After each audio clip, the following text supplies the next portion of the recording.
দেৰগাঁও গ্ৰন্থমেলা আৰু সাহিত্য উৎসৱ 2025 আৰম্ভ। গ্ৰন্থৰ আশ্ৰয় প্ৰজ্ঞান পৰিচয় মূল মন্ত্ৰৰে 10 অক্টোবৰৰ পৰা 16 অক্টোবৰলৈ দেৰগাঁও নয়ন শৰ্মা স্মৃতি পথাৰত কাব্যঋষি নীলমণি ফুকন ক্ষেত্ৰত প্ৰকৃতিপ্ৰেমী সংগঠন আশ্ৰয় উদ্যোগত অনুষ্ঠিত হৈছে দেৰগাঁও গ্ৰন্থমেলা আৰু সাহিত্য উৎসৱ 2025 পোনপ্ৰথমবাৰৰ বাবে অনুষ্ঠিত হোৱা এই গ্ৰন্থ আৰু বাণিজ্য মেলা আজি পুৱা পতাকা উত্তোলন জুবিন গাৰ্গৰ প্ৰতি শ্ৰদ্ধাঞ্জলি জনাই মায়াবিনী ৰাতিৰ বুকুত পৰিৱেশন জগন্নাথ বৰুৱা বিশ্ববিদ্যালয়ৰ উপাচাৰ্য ডক্টৰ জ্যোতিপ্ৰসাদ শইকীয়াই গ্ৰন্থমেলা উদ্বোধন 100গৰাকী জ্যেষ্ঠ নাগৰিকক বিশেষ সম্বৰ্ধনা দুপৰীয়া বিশিষ্ট ফিজিঅথেৰাপিষ্ট ডক্টৰ অৰুণজ্যোতি হাজৰিকাই জ্যেষ্ঠ নাগৰিকক স্বাস্থ্যৰ যতন শীৰ্ষক আলোচনাত সমল ব্যক্তি হিচাপে উপস্থিত থাকি এক স্বাস্থ্য সম্পৰ্কীয় এক মননশীল বক্তব্য প্ৰদান কৰাৰ পাছতে চুক্তিৰ আধাৰত নতুন সমাজ কৰ্মৰ দিশা বহনীমান সাংস্কৃতিক মঞ্চৰ সৌজনত গীতে মাতে শিল্পী জুবিন গাৰ্গৰ প্ৰতি শ্ৰদ্ধাঞ্জলি অনুষ্ঠানেৰে প্ৰথম দিনৰ কাৰ্যসূচী সফল সামৰণি পৰে। আয়োজকসকলে সকলোৰে সহযোগ দিহা পৰামৰ্শ উপস্থিতি একান্তভাৱে কামনা কৰিছে। প্ৰকৃতি সংগঠন আশ্ৰয় আমি দেখিছোঁ যে আজি বিগত দিনসমূহত আশ্ৰয়ে প্ৰকৃতিৰ বাবে পৰিৱেশৰ বাবে বিভিন্ন ধৰণৰ কাম কৰি আছে সমাজখনত আৰু প্ৰথমবাৰৰ বাবে দেৰগাঁৱত গ্ৰন্থমেলা অনুষ্ঠিত কৰি এটা বৌদ্ধিক আন্দোলন বা গ্ৰন্থ আন্দোলনৰ যি বাতাবৰণ সৃষ্টি কৰিবৰ কাৰণে তেখেতলোকে প্ৰয়াস কৰিছে ই নিতান্তই আদৰণীয় আৰু প্ৰশংসনীয়। দেৰগাঁৱত আজি খুব সুন্দৰভাৱে খুব সুন্দৰ পৰিৱেশতে আৰম্ভ হৈছে গ্ৰন্থমেলা। আমি আজি ইয়াত এই গ্ৰন্থমেলাৰ বাকৰিত আজি আমি উপস্থিত হৈ আমি সকলোকে আদৰণি জনাইছোঁ, সকলোকে আহ্বান জনাইছোঁ, আহক দেৰগাঁৱৰ এই গ্ৰন্থমেলাৰ বাকৰিত উপস্থিত হৈ আমি গ্ৰন্থৰ সুবাস লওঁ আৰু সকলোকে এই গ্ৰন্থ আন্দোলনত জড়িত হৈ আমি নৱপ্ৰজন্মক বিশেষকৈ গ্ৰন্থৰ প্ৰতি আকৃষ্ট কৰাৰ এক পৰিৱেশ সৃষ্টিৰ বাবে আমি সকলোৱে সচেষ্ট হওঁ।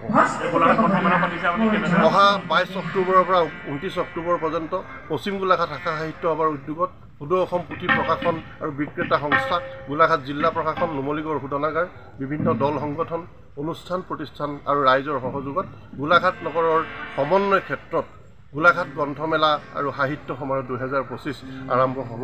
ইতিমধ্যে প্ৰস্তুতি প্ৰায় সম্পূৰ্ণ হোৱাৰ পথত। ইতিমধ্যে কালি গোলাঘাট জিলাৰ মাননীয় আয়ুক্ত পুলক মহন্ত ইয়াৰ লাইখুঁটা স্থাপন কৰি এই মাংগলিক কাৰ্য সমাপন কৰিলে আৰু আমি গোলাঘাট গ্ৰন্থমেলা বাকৰিলেও আমি গোলাঘাটবাসী ৰাইজ তথা অসমবাসী ৰাইজক আমি আদৰণি জনাইছোঁ, আহ্বান জনাইছোঁ, আহক গোলাঘাট গ্ৰন্থমেলাৰ বাকৰিলৈ আৰু 8 দিনীয়া যি কাৰ্যসূচী 8 দিনীয়া কাৰ্যসূচীত বিভিন্ন ধৰণৰ প্ৰতিযোগিতা হ'ব, শিশুৰ দিন হ'ব, প্ৰায় উদ্বোধনী অনুষ্ঠানটোত প্ৰায় 5 শতাধিক ছাত্ৰ ছাত্ৰীয়ে অসম সাহিত্য সভাৰ শীৰ্ষক গীত চিৰচেনেহী মোৰ ভাষা জননী আৰু জুবিন গাৰ্গৰ যি কালজয়ী গীত মায়াবিনী সমস্তৰে পৰিৱেশন কৰিব। উক্ত দিনা তাৰ উন্মোচন কৰিব অসম সাহিত্য সভাৰ মাননীয় সভাপতি ডক্টৰ বসন্ত কুমাৰ গোস্বামী ডাঙৰীয়াই আৰু মুখ্য অতিথি হিচাপে উপস্থিত থাকিব অসমৰ মুখ্যমন্ত্ৰী ডক্টৰ হিমন্ত বিশ্ব শৰ্মা ডাঙৰীয়া। আহক আমি গোলাঘাট গ্ৰন্থমেলালৈ আমি সকলোকে আদৰণি জনাইছোঁ। সজাগতাৰ ওপৰত বহুতখিনি গুৰুত্বপূৰ্ণ বিষয় ক'লে আপুনি চাগে নিশ্চয় উপকৃত হৈছে। গোটেই কথাখিনি কওকচোন। আজি দেৰগাঁও মানে আশ্ৰয়ৰ উদ্যোগত প্ৰথম গ্ৰন্থমেলা আৰু সাহিত্য উৎসৱ আৰম্ভ হৈছে।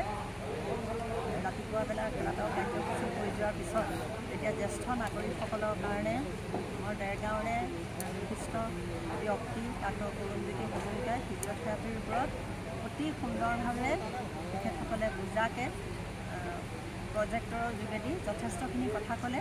যিখিনি কথা আচলতে আমি জ্যেষ্ঠসকলে সাধাৰণতে কিছুমান কথা আমি পালন কৰিব নোৱাৰোঁ আৰু আজি এই অনুষ্ঠানটোৰ পৰা মই ভাবোঁ মোৰ লগতে আমাৰ জ্যেষ্ঠ নাগৰিকসকল যথেষ্ট উপকৃত হৈছে আৰু ভৱিষ্যতে এই অনুষ্ঠান এনেধৰণৰ অনুষ্ঠান যদি হৈ থাকে আমাৰ নাগৰিকসকলে বহু নতুন নতুন কথা জানিব আৰু ইয়াৰ কাৰণে আশ্ৰয়ৰ কৰ্মকৰ্তাসকলে আন্তৰিক ধন্যবাদ আৰু কৃতজ্ঞতা।